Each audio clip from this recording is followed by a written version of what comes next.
우리는 어제 이 골리앗을 쓰러뜨린 다윗을 함께 보았습니다. 골리앗은 블레셋의 아주 뛰어난 장군이었지만 우리 성경에 보면 말만으로 싸운 사람이었습니다. 엄청난 키를 가지고 또 무기와 갑옷을 또 창을 들고 있는 자였지만 그의 진정한 무기는 힘도 아니었고 또 무기를 다루는 기술도 아니었고 바로 이 말하는 것이었습니다. 아직 소년의 티도 다 벗지 못한 다윗을 보며 싸움을 걸어볼 만도 했지만 여전히 말로 위협하고 저주만 하는 그러한 모습을 우리가 보게 됩니다. 하지만 다윗은 골리앗과 달랐습니다. 그는 골리앗과 말로써 싸운 것이 아니었습니다. 하나님의 이름으로 나아온 다윗은 골리앗과 진정으로 싸우기 위해서 나아왔습니다. 그리고 그 전투에서 승리하게 되었습니다. 골리앗 한 사람으로 인하여서 모든 이스라엘 군사들이 두려움에 떨고 또 이미 전쟁에서 패한 것처럼 숨어 있었지만 다윗은 순식간에 상황을 역전시켰습니다. 다윗은 골리앗의 머리를 들고 다시 이스라엘의 진영으로 돌아오게 됩니다. 오늘 우리가 함께 읽은 본문은 두 부분으로 나눌 수가 있습니다. 다윗이 골리앗과 싸우러 나갈 때와 또 싸우고 나서 돌아올 때, 바로 이 두 부분으로 우리가 나누어서 생각할 수 있습니다. 55절에는 사울이 골리앗을 향해 담대히 나가는 것을 보며 군사령관 아브넬에게 묻고 있습니다. 55절 말씀에 사울은 다윗이 블레셋 사람을 향하여 나아감을 보고 군사령관 아브넬에게 묻되 아브넬아, 이 소년이 누구의 아들이냐? 아브넬이 이르되 왕이여, 왕의 사심으로 맹세하옵나니 내가 알지 못하나이다 하매라고 말합니다. 우리는 여기서 잘 이해되지 않는 사울의 모습을 보게 됩니다. 사울은 마치 다윗을 처음 본 사람처럼 그렇게 이야기하고 있는 것이죠. 우리가 잘 알고 있는 것처럼 사울과 다윗은 이미 만났던 사이입니다.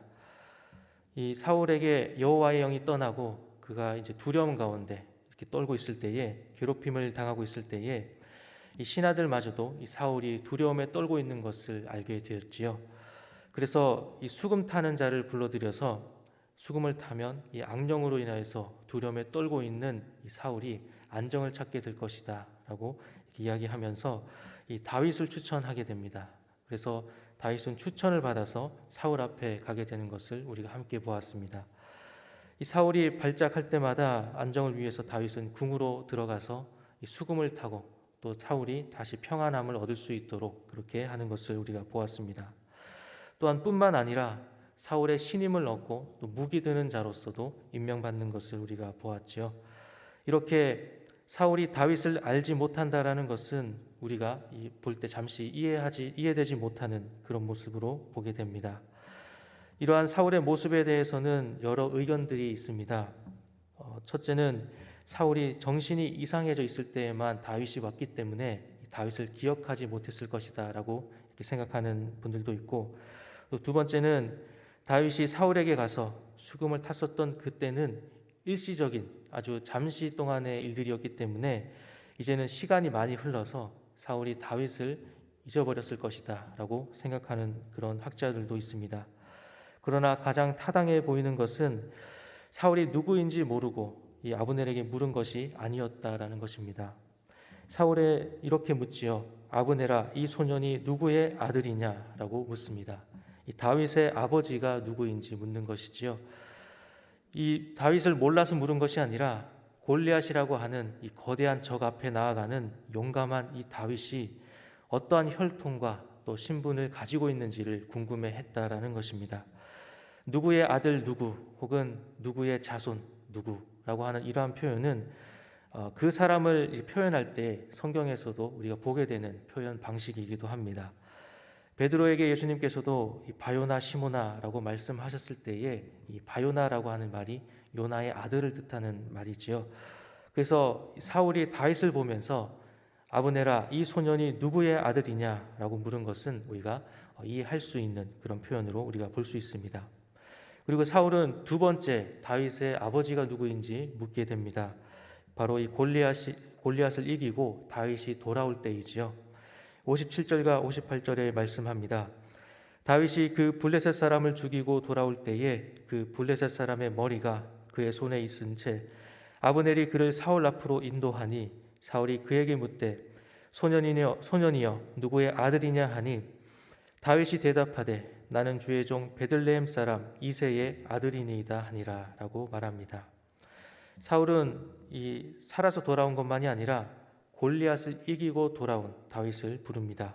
그리고 다시 다윗이 누구의 아들인지를 묻고 있습니다. 이제는 승리하고 돌아온 다윗에게 누구의 아들인지 물어야 할 이유가 더 있습니다. 왜냐하면 이제 사위가 될 다윗이기 때문이지요. 사울을 골리앗을 죽이고 돌아오는 자에게 자신의 사위로 삼을 것, 그리고 또 세금을 면제해 줄 것이라고 하는 이 세 가지를 걸었지만 이 두 가지가 이 누구의 아들이냐, 누구의 집이 어디고 누구의 아들이냐라고 하는 것이 중요한 문제가 됩니다. 그래서 이 사울은 이 다윗이 누구의 가문인지 또 누구의 아들인지가 궁금했던 것이지요. 그러나 한편으로는 이 사울의 이 물음을 통하여서 우리가 여전히 세상적인 눈에서 벗어나지 못한 것을 보게 되기도 합니다. 왜냐하면 이 다윗이 골리앗을 물리친 이 사건은 기적 중의 기적 같은 그런 일이지요. 사람의 생각으로는 다윗이 절대로 이길 수가 없는 싸움이었습니다. 다윗의 승리는 하나님께서 간섭하신 사건이었습니다. 그러나 사울은 이것을 생각하지 못하고 있습니다. 그는 여전히 다윗에게 어떤 특별한 조건이나 또 능력이 있는지, 배경이 있는지 기대하고 또 다윗이 누구의 아들인지를 묻고만 있는 것을 보게 됩니다. 여기서 중요한 것은 사울의 질문에 대한 다윗의 대답입니다. 다윗은 주의 종 이새의 아들이라고 대답하고 있습니다. 이 주의 종이라고 하는 것은 다윗이 사울을 하나님의 기름 부음 받은 자로 이해하고 있다, 여기고 있다라는 것을 보여주는 것이지요. 다윗의 이 말을 통하여서 자신의 골리앗을 이긴 것은 하나님이 하신 것임을 이해하고 있다, 그리고 그렇게 인정하고 있다라는 것을 우리가 보게 됩니다. 다윗의 관점은 하나님을 중심으로 세상을 보고 있다라는 것이지요. 여호와의 영이 임한 다윗과 여호와의 영이 떠난 사울의 이 관점은, 세상을 보는 눈은 다르다는 것을 우리가 보게 됩니다. 오늘 말씀을 정리합니다. 오늘도 다윗과 사울은 서로 다른 모습을 보여주고 있습니다. 사울은 세상의 관점에서 또 사람의 눈으로 다윗이 누구의 아들인가에 대한 관심만을 가지고 있습니다. 그러나 다윗의 대답에는 하나님 중심의 사고가 자리 잡고 있습니다. 다윗의 대답을 통하여서 오늘 우리가 누구의 아들인가, 누구의 자녀인가의 물음을 던져보기를 원합니다. 세상에서 하나님의 자녀로서 살아가고 있는가, 우리가 이 질문에 대해서 한번 생각해 보기를 원합니다.